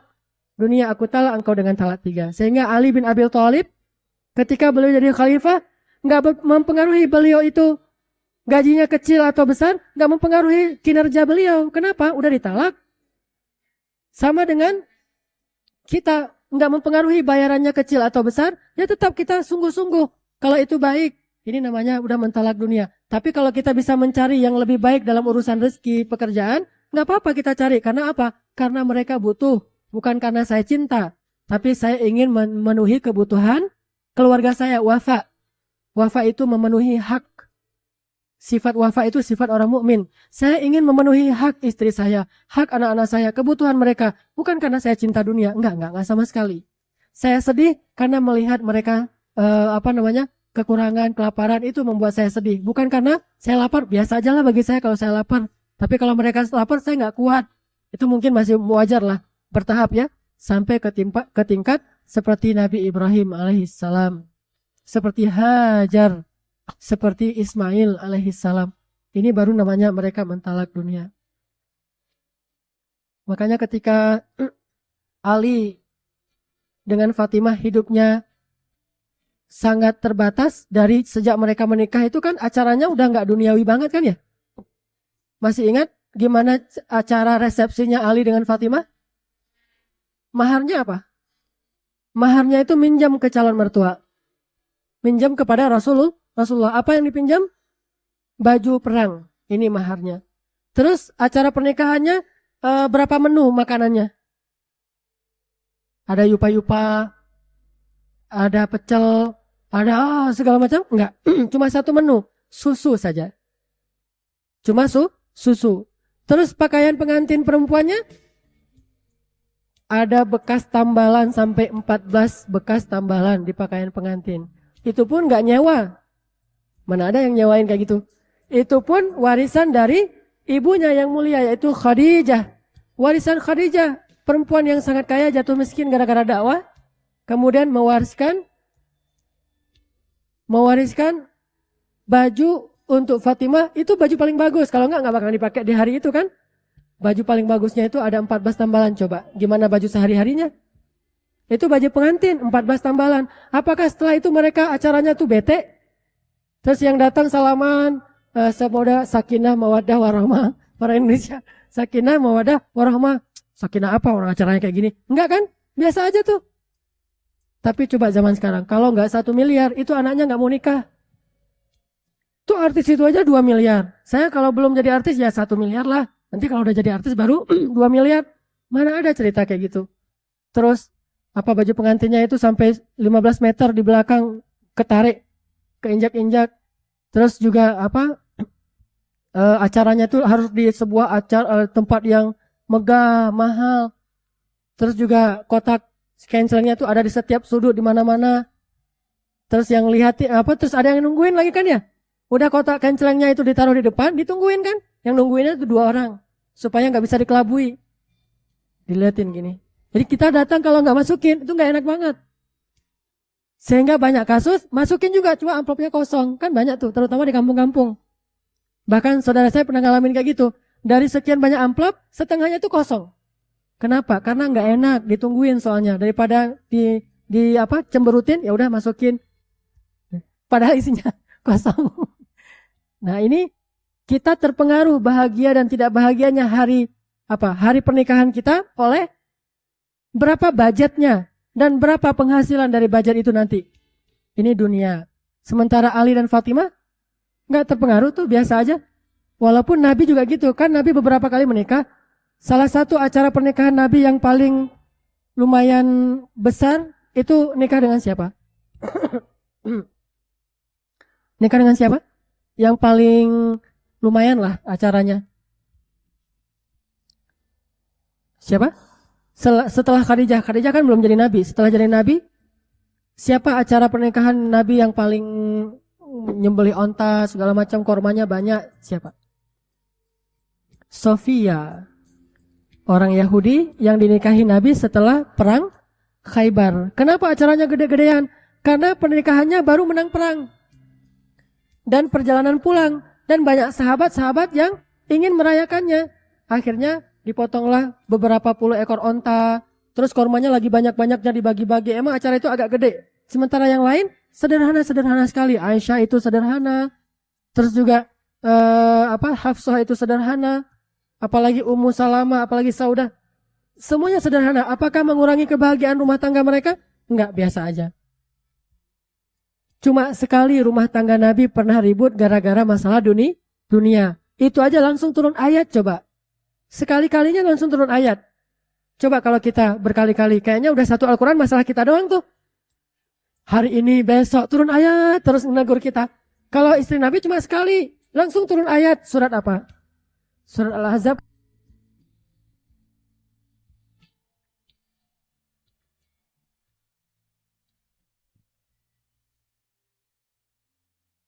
Bersabar, aku berikan kalian yang lebih baik. Maksudnya akhirat. Karena kalian tidak sama dengan perempuan-perempuan mukminah yang lain. Itu akhirnya mereka mengatakan, kami memilih pilihan Allah. Mereka taubat. Kalau enggak diceraikan sama Nabi. Itu satu-satunya kasus masalah nafkah. Sisanya udah enggak ada lagi. Itu aja langsung ditegur dari langit coba. Saking pentingnya masalah ini. Makanya kalau seorang istri senyumnya itu ukuran lebarnya senyum dia itu tergantung nafkah hari ini, itu nggak akan bahagia rumah tangga. Kalau nafkahnya misalnya 1 juta, 2 juta, 3 juta udah mulai kelihatan gigi. Kalau 10 juta, kan ada tuh yang minta misalnya 100 juta gitu kan ya. Saya pengen setiap bulan itu 100 juta. Kalau nggak 100 juta saya bete. Itu bahaya. Dunianya tuh nggak nyaman. Jangan menggantungkan bahagia kita pada nafkahnya suami. Suami juga jangan menggantungkan bahagia dan nggak bahagianya itu dari senyum istri. Walaupun dua-duanya penting. Nafkah penting, senyum penting. Tapi jangan gantungkan di hati. Saya ulangi lagi. Itu boleh kita miliki. Tapi jangan dijadikan asbab bahagia dan sengsaranya kita di hati. Itu enggak boleh. Makanya kata Nabi, ajaban li amril mu'min. Betapa mengagumkan orang yang beriman. Tidak ada orang yang kayak gini kecuali orang beriman. Kenapa? Kalau dia diberikan nikmat bersyukur, itu baik. Kalau dia diberikan ujian, dia bersabar, itu baik. Idza asabahu sarra syakara fakana khairan lah. Wa in asabathu dharra sabara fakana khairan lah. Wa laisa dzalika illa lil mu'min. Ini artinya enggak terlalu fluktuatifnya psikologi dia atau kegembiraan dan kesengsaraan dia itu enggak terlalu bergantung kepada kondisi dia. Memang wajar lah menitikkan air mata, sedih itu masih wajar. Cuma jangan sampai ke tingkat putus asa. Ya, la tai asu, jangan sampai putus asa. Jangan sampai kayak tadi tuh, nabrakin diri ke truk yang sedang berhenti. Itu namanya putus asa. Berarti dia sudah melibatkan hati dalam urusan dunia. Kalaupun kita mencintai, cintailah karena Allah. Kalau Allah bilang jangan cintai, ya kita tidak cintai. Kalau Allah bilang suruh benci, ya kita benci. Kalau Allah suruh cintai, kita cintai. Apa ayatnya? وَلَكِنَّ اللَّهَ حَبَّبَ إِلَيْكُمُ الْإِيمَانَ وَزَيَّنَهُ فِي قُلُوبِكُمْ وَكَرَّهَ إِلَيْكُمُ الْكُفْرَ وَالْفُسُوقَ وَالْعِصْيَانَ. Allah membuat kalian cinta kepada keimanan dan menjadikan rasa cinta itu indah di hati kalian dan menjadikan kalian benci kepada kekufuran, kefasikan dan kedurhakaan. Ulaika humur rasyidun. Itu baru namanya orang yang benar, kata Allah. Cinta dan bencinya itu diatur oleh Allah, bukan oleh hawa nafsu. Itu baru dia akan bahagia. Belajarlah dari situ. Belajarlah dari kata-kata Imam Al-Ghazali. Talak dunia seperti Ali bin Abi Thalib. Ya dunia, talak tuki, talas. Setelah itu hidup Fatimah dengan Ali sangat sederhana ketimbang sahabat-sahabat yang lain. Sesekalinya Fatimah datang ke Nabi minta pembantu, itu bisa kita bayangin orang sesolehah Fatimah sampai minta pembantu, berarti emang udah berat banget. Fatimah sakit-sakitan, anaknya itu banyak, bukan cuma Hasan Husain kan, anaknya banyak, terus rumahnya dia urus sendiri. Ali jarang pulang karena dia ke Yaman kan, Ali jihadnya ke Yaman. Orang yang pertama membawa Islam ke Yaman kan Ali bin Abi Thalib. Dia pergi ke Yaman. Mekah Yaman itu kan jauh banget, bisa berbulan-bulan gak pulang. Sehingga Fatimah gak kuat sendiri ngurus keluarga kayak gini nih, berat. Harus menahan kangen ke suaminya yang tercinta. Terus ngurus Hasan dan Husain, anak laki-laki masih kecil kayak gitu. Sesoleh apapun dia nanti kalau udah besar namanya anak kecil laki-laki, tetap aja laki-laki kan ya. Berat bagi ibunya.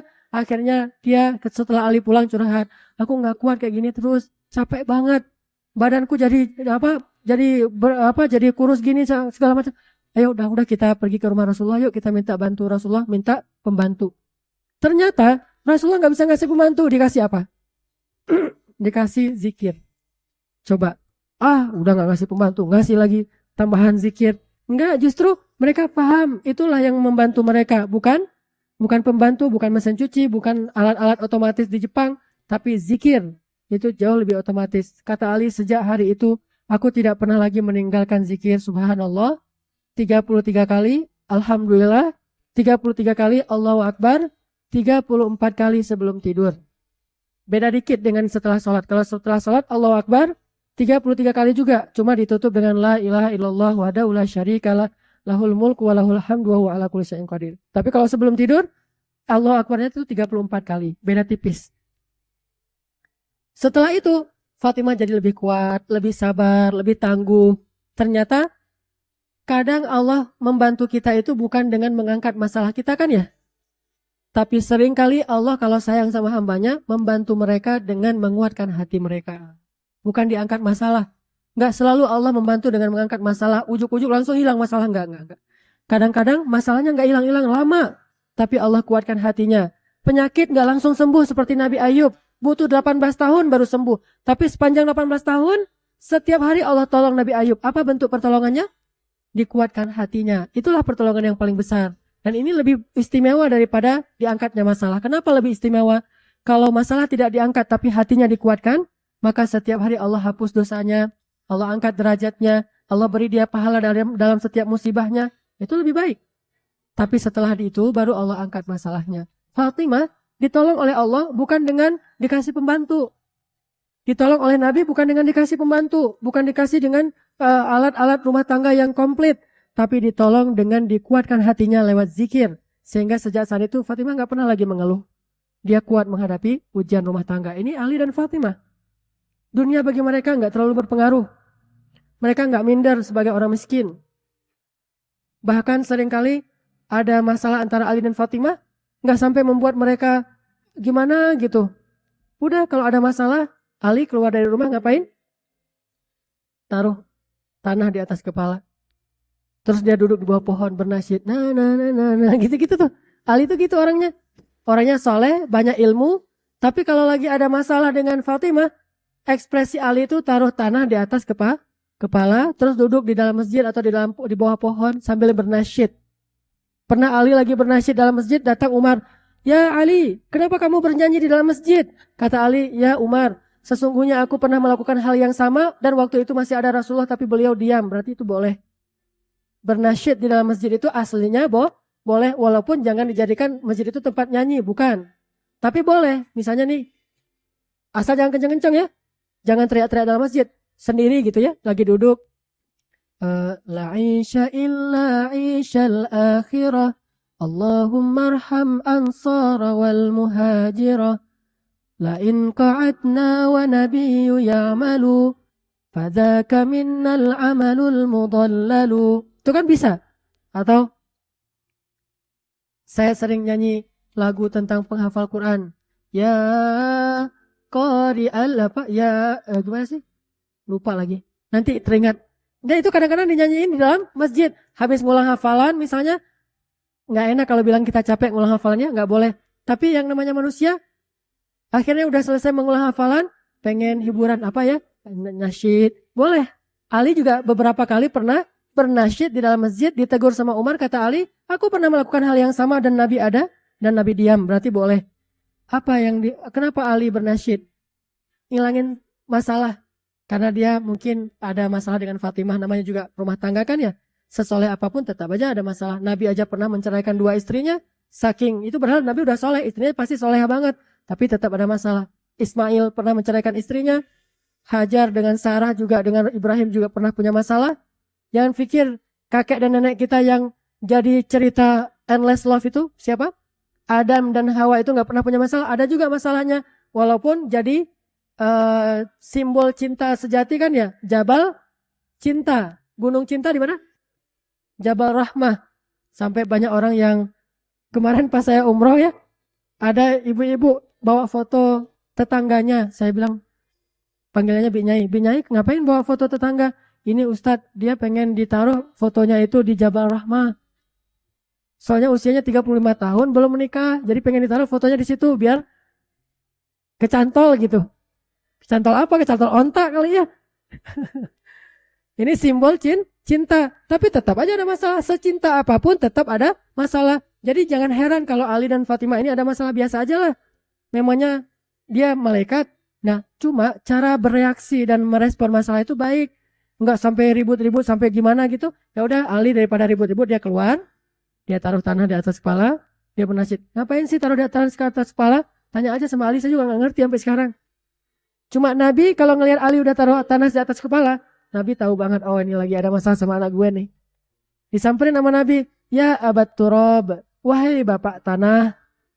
Panggilannya Ali, bapak tanah. Kenapa dipanggil bapak tanah? Karena suka taruh tanah di atas kepala. Nanti kalau lihat yang di sini pakai tanah di atas kepala, saya lagi nggak taruh tanah di atas kepala, jadi nggak ada masalah nih. Itu artinya mereka biasa-biasa aja lah dengan masalah dunia. Ada masalah dihadapin, ada nikmat disyukurin, gitu-gitu aja. Nggak sampai putus asa, sampai sombong, apa segala macam. Nggak, karena dia sudah mengeluarkan dunia dari isi hatinya. Tersisalah di sini iman kepada Allah saja dan semua kebaikan-kebaikan di sisi Allah. Itu. Mudah-mudahan ini bisa memotivasi kita. Kesimpulannya cuma satu. Dasarnya ilmu, kata Imam Al-Ghazali rahimahullah, adalah belajar meyakini bahwa akhirat lebih baik daripada dunia. Sehingga kita selalu lebih memprioritaskan akhirat daripada dunia. Lebih mendahulukan akhirat daripada dunia. Kalau dia berbenturan. Kalau enggak, dua-duanya boleh diambil. Mudah-mudahan bermanfaat. Wassalamualaikum warahmatullahi wabarakatuh.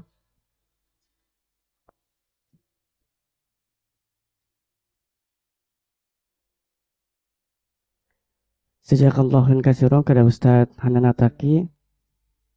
Mungkin ada pertanyaan Ustadz?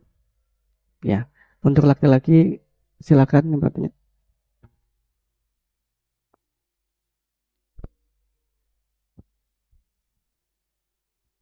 Bismillahirrahmanirrahim. Assalamualaikum warahmatullahi wabarakatuh, Ustaz. Ya, saya Hamam mau bertanya tentang, kan kalau kita istilahnya juhud gitu Ustaz ya, ada istilah juhud dan waro. Jadi kan kita mengutamakan akhirat ketimbang dunia.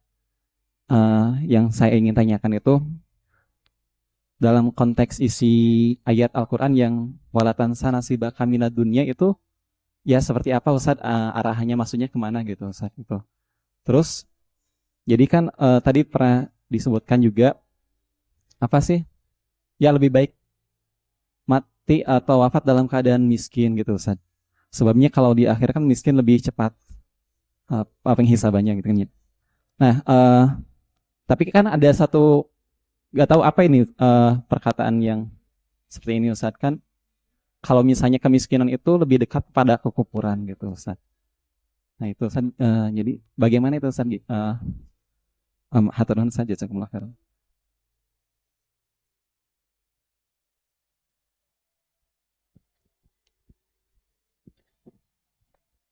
Kadal fakru ayakuna kufra. Kemiskinan itu hampir-hampir saja menyebabkan seseorang itu kufur. Itu berlaku bagi sebagian orang yang lemah imannya. Tapi juga ada hadis Nabi yang mengatakan, aku tidak takut kemiskinan dan kurangnya harta bagi kalian. Ini fima ma'na, saya nggak hafal teks hadisnya.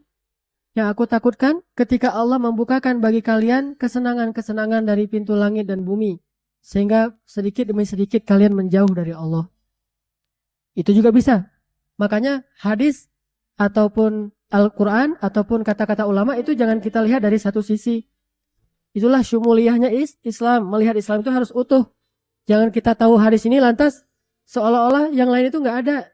Kan hadis itu yang kita hafal baru sedikit. Bahkan yang kita baca aja baru sedikit, apalagi yang kita hafal ya. Coba berapa hadis yang dihafal? Innamal a'malu binniyat. Dari dulu juga. Paling-paling kalau paling pintar lagi tambah satu lagi. At-taharah minal iman. At-taharah syatrul iman. Itu aja. Yang lain. Innamal a'malu binniyat aja nggak utuh. Cuma pembukaannya doang. Padahal masih panjang kan ya. Banyak orang bilang, itu nggak ada hadisnya. Itu nggak boleh kayak gitu. Emangnya dia udah pernah khatam baca hadis? Saya nggak pernah loh khatam baca hadis. Bukhari aja belum pernah khatam. Apalagi hadis-hadis riwayat yang lain. Sehingga kita nggak bisa bilang, itu nggak ada hadisnya. Saya nggak tahu hadisnya, coba cek. Gitu baru benar. Kalau nggak ada hadisnya berarti bid'ah kan? Seringkali orang memudah-mudahkan bid'ah kepada orang lain. Padahal dia aja belum tahu hadisnya. Bisa jadi, saya pernah kayak gitu soalnya kejebak. Saya bilang, itu nggak ada hadisnya. Itu bid'ah. Pas saya baca ternyata ada. Astagfirullahaladzim, saya sesat. Dan menyesatkan. Sejak saat itu saya tobat, nggak mau lagi bilang kayak gitu. Saya pasti bilang, saya nggak tahu hadis itu. Bisa jadi ada, saya aja yang nggak pernah baca. Orang saya bacanya baru sedikit. Paling-paling bisa dihitung jari lah yang saya baca. Apalagi yang saya hafal. Itu juga kadang-kadang kebalik. Mana Bukhari, mana Muslim, mana Tirmidzi. Kebalik-balik karena hafalannya lemah. Kalau saya yang ngeriwayatin hadis, pasti hadisnya itu bukan cuma dhaif, mungkar. Masih mending dhaif. Lemah ini mungkar. Mungkar itu salah fatal.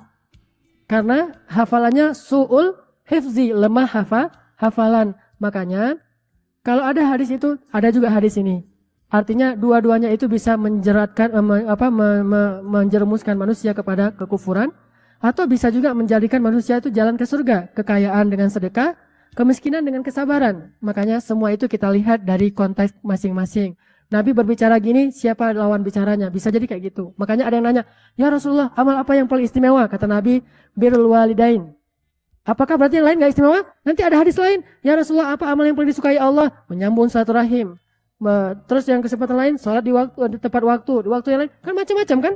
Berarti semuanya istimewa. Cuma lihat siapa dulu orangnya nih. Kalau orangnya bermasalah dengan ayah ibunya, berarti birrul walidain. Kalau orangnya suka telat sholat, berarti sholat pada tepat waktu. Ini semuanya amal yang istimewa. Makanya demikian juga dengan yang tadi.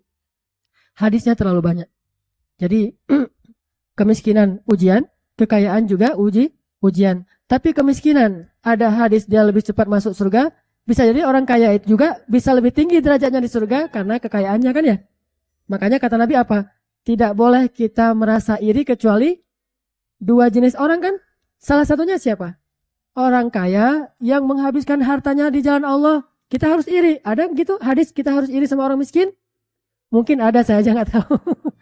Cuma yang saya tahu, iri yang dibolehkan itu kepada orang kaya selain orang yang berilmu. Berarti juga istimewa kaya itu. Saya tidak bilang nggak usah kaya atau harus mati miskin. Nggak. Jangan libatkan kaya miskin itu ke dalam hati kita. Tapi kalau saya memilih meninggalnya jadi orang miskin. Mungkin itu lebih tepat daripada kata-kata tadi. Oke, saya ralat deh. Saya lebih memilih matinya dalam keadaan miskin. Tapi saya punya yang saya wafakkan kepada istri dan anak saya. Karena saya sayang sama mereka, saya nggak mau meninggal dalam keadaan meninggalkan keluarga itu lemah. Kan kata Allah gitu kan ya. Janganlah kamu tinggalkan keluargamu dalam keadaan lemah. Lemah di dalam ayat itu konteksnya tentang warisan tuh. Coba baca nanti Anissa. Itu masih ayat warisan, berarti harta. Walaupun bisa ditafsirkan kepada intelektual segala macam, tapi konteks ayatnya harta banget. Berarti saya nggak mau meninggalkan anak dan istri saya dalam keadaan kelaparan. Tapi saya mau meninggal dalam keadaan lapar. Itu kayaknya lebih ideal tuh. Daripada, saya pengen kenyang juga, ya masuk surga juga, ya anak-anak juga semua kenyang. Kayaknya agak-agak gimana gitu ya. Terlalu berlebihan. Itu. Janganlah kamu melupakan nasibmu dari urusan dunia. Artinya, jangan lepaskan dunia. Tapi jangan juga mencintai dunia. Itu aja. Yang kamu cari itu akhirat. Tapi jangan lupa dunia. Para sahabat itu berjihad memangnya nggak mengharapkan ghanimah? Mengharapkan. Tapi kalau perangnya nggak ada ghanimah pun mereka ikut juga. Mana perang yang banyak ghanimahnya? Perang Badar. Itu banyak ghanimah loh. Karena emang misi awalnya kan pengen ngambil harta kan? Itu skenario awalnya perang Badar itu kan pengen qat'ut thariq, pengen membajak karavannya Abu Sufyan. Itu skenario awal dari perang Badar. Terus perang yang banyak harta juga apa? Perang Khaybar. Itu banyak banget hartanya. Sedangkan perang yang miskin harta perang apa? Perang Ahzab, perang Khandaq. Terus perjalanan umrah yang berakhir dengan perjanjian Hudaybiyah. Itu kan nggak punya apa-apa ghanimah. Tapi para sahabat yang mukmin dua-duanya terlibat. Sedangkan orang munafik, giliran perang kayak Khandaq, mereka daftarnya paling awal. Ya Rasul, saya mendaftar. Ada di surat Al-Fat, coba baca nanti tuh. Bukan perang Khandaq, perang apa? Khaybar. Mereka daftarnya paling duluan, orang munafik. Giliran diajak umrah yang tidak ada ghanimahnya, mereka bilang, syaghalatna amwaluna wa ahluna fastaghfir lana. Kami terlalu sibuk ya Rasul, nggak bisa ikut, maaf ya. Ada kerjaan ini, anak saya nganten, anak saya khitan, ada segala macam alasannya. Saqaltum alal ard. Ini munafik. Makanya jangan libatkan ini. Sama aja. Jadi kinerjanya kalau dalam pekerjaan sama baiknya ketika dia dibayar besar dengan dibayar kecil. Itu sama baiknya. Walaupun kalau bisa memilih, dia akan memilih pekerjaan yang pastinya menghasilkan lebih besar agar bisa memberi lebih besar. Tapi tidak akan mempengaruhi kinerja dia. Tapi ketika bisa memilih, kenapa tidak memilih yang lebih baik? Allah menyuruh kita memilih yang terbaik. Cuma kalau berbenturan yang baik dengan yang buruk, tapi yang buruk ini banyak, menyilaukan, yang baik ini sedikit, pilihlah yang baik. Kenapa? Jangan masukkan dunia dalam hati. Nggak ada salahnya jadi orang kaya. Tapi juga nggak tercela jadi orang miskin. Dari akhwat, terakhir mungkin sebelum azan. Sudah masuk waktu. Bentar lagi masuk waktu ya. Kita tutup saja dengan doa kafaratul majelis. Subhanakallahumma wa bihamdika asyhadu an la ilaha illa anta astaghfiruka wa atubu ilaik. Assalamualaikum warahmatullahi wabarakatuh.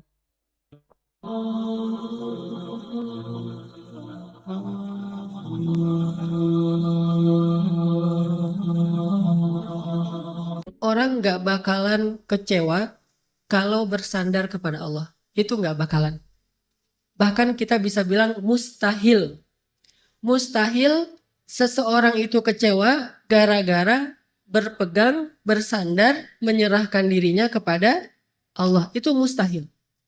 Bukan seperti itu sunnatullah. Karena siapapun yang berserah diri kepada Allah, maka dia telah berpegang kepada tali yang paling kokoh.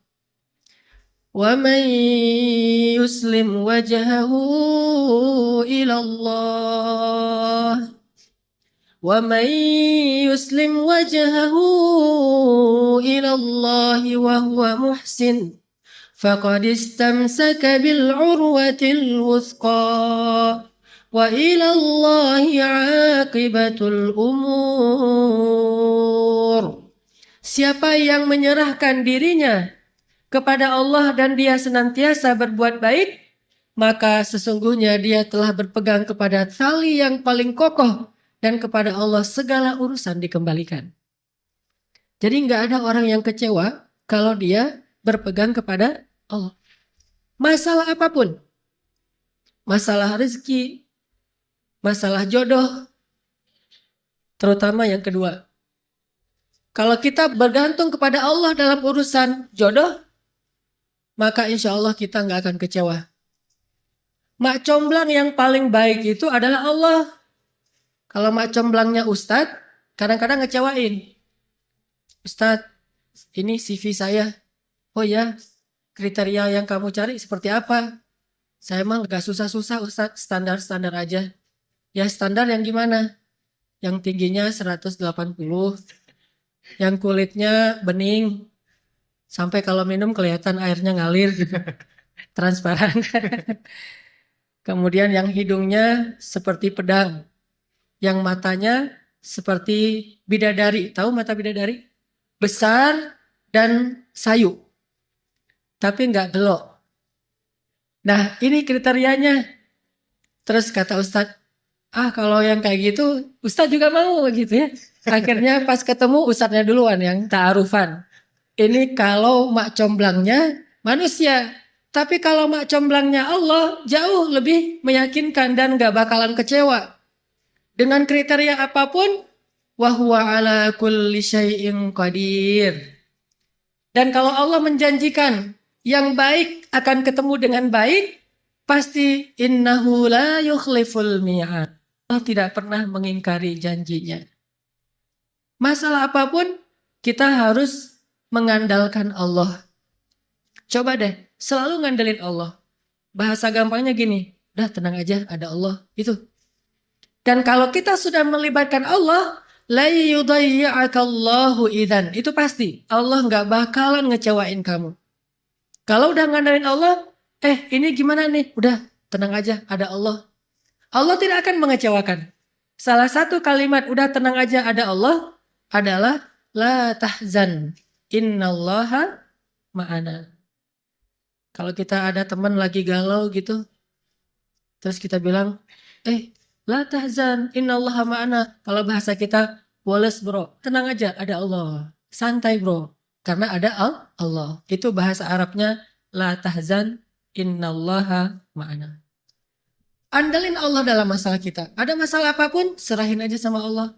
Bismillah, la haula wala quwata illa billah. Bahkan kadang-kadang hanya dengan berzikir la haula wala quwata illa billah, Allah kasih keajaiban yang luar biasa. Karena setelah seseorang bersandar kepada Allah, la yudayya'anallahu idzan. Pasti Allah nggak akan ngecewain. Pasti Allah nggak akan ngecewain.